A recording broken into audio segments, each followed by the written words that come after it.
Let's keep it with the combine here. He is going to be working out, as you mentioned, with the DBs. Yep. How about somebody else or anybody else tomorrow? The last group left, the defensive backs at the combine. The most important position. No bias whatsoever. No bias. From Speak Just Back. saying. Who are you looking out for? Who can really help themselves? Who could stand out tomorrow? Okay. Who are you looking forward to seeing run those drills and show what they got at DB Combine tomorrow? I have three defensive backs. Oddly enough, they all play corner. My number one guy, I'm really exciting to watch. Adoree Jackson. I love Adoree. From USC. He is so now, he has all the positives. We talked about Jabril Peppers being a dynamic returner. Adoree has the same attribute. He has the same skill set. You see there on this highlight right here against Notre Dame, still a close game. I mean, right when Notre Dame started to get momentum, right? They started to get momentum, feeling real good about their chances of getting a huge upset. And guess what?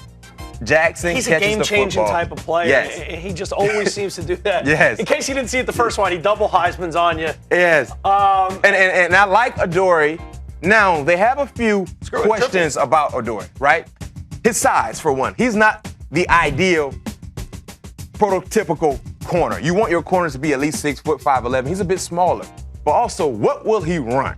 What will he jump? You're dealing with a guy that was two-time Pac-12 champion in the long jump. Wow, I didn't know that. So when you have these already awards in your back pocket, in both back pockets, two-time, we need to see you show that. And you could see the athleticism. I mean, exactly. On the football field, you could see it. I feel like he's going to absolutely show out in a situation where you break down specific athletic sets, running, jumping, 40. I think he's going to shine tomorrow, and especially in some of those drills, a vertical and some of those things where you can really see the springiness of his athleticism. And for a guy that has, questions when it comes to his size and his physicality, especially against bigger receivers, for him to really put the entire league on notice and his other competitors that he's competing against tomorrow, he really needs to run fast. Yeah. He needs to run fast. He needs to really jump well, because if you are a two-time long jump champion, they're looking for that. We need you to set the standard because this is what you do. And we all hear about the vertical and the broad jump that translate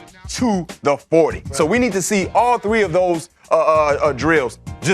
He needs to blow them away. All three of those drills are on point. I think he will really open a lot of eyes. Also with the position drills, I love his ball skills, so I think he will be a top guy when it comes to the position. I agree. Another one of these guys too. You saw it on your screen against Notre Dame. He had many return touchdowns from a punt return perspective, kick return, returning interceptions for touchdowns. Also caught some passes on the offensive side. Another versatile guy like Peppers. I think that's really going to show out tomorrow. Who else are you looking for? My second guy, Marshawn Lattimore.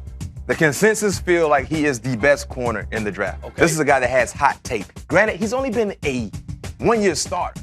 So that, the experience, the lack thereof, is something that many people question. But also, I'm really interested to see how well he runs. Where is his top line speed, his straight-ahead speed? When I look at Lattimore on tape, the first guy I thought about was Vontae Davis.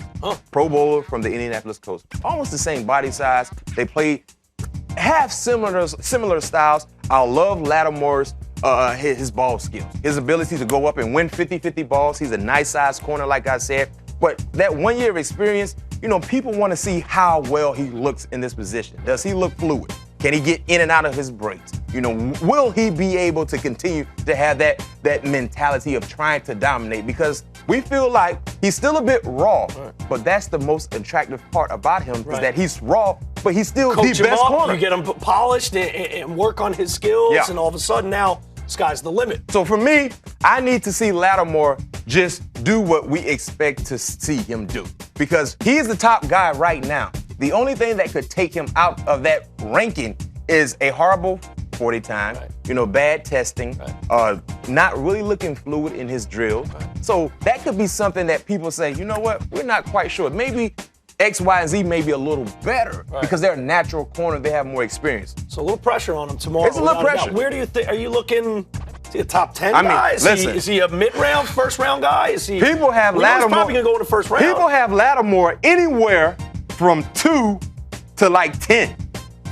But he's going to be a top first round. Yeah, and that's why this is a big day that he does what he's supposed to do. Right. We're not necessarily saying you need to blow us away. That's not necessarily a foregone conclusion. Yeah. He's got to go and earn that tomorrow. Yeah, And that's obviously why you're going to be watching. We don't need to see him run 4.2s or low 4.3s. Right. Just run a pretty good time. Anywhere in mid to late 4.4s is good for him because he has hot tape. Just don't fall on your face. Don't screw this up. You pretty much have everything in front of you. Right. Just do what you're supposed to do. So I think he will, but the biggest question for Lattimore is the experience factor. Right. 1 year experience, 1 year starting, played at a high level. Right. Played at a high level against a lot of quality competition, but that's a big transition when you lack experience. The third guy for me, of course, he's a rival of mine, never played against him, but University of Florida corner, Tease Tabor.